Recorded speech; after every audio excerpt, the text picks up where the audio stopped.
How to remove USB safety device or kung paano natin alisin ang ating USB device mula sa ating cellphone na safe.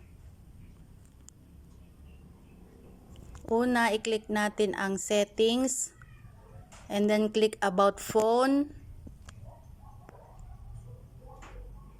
and then i-click natin ang build number para makagawa ng developer. And then, punta tayo sa System and Updates. And then, hanapin natin yung Developer Options. And then, scroll up natin. Hanapin natin yung USB debugging or click USB debugging.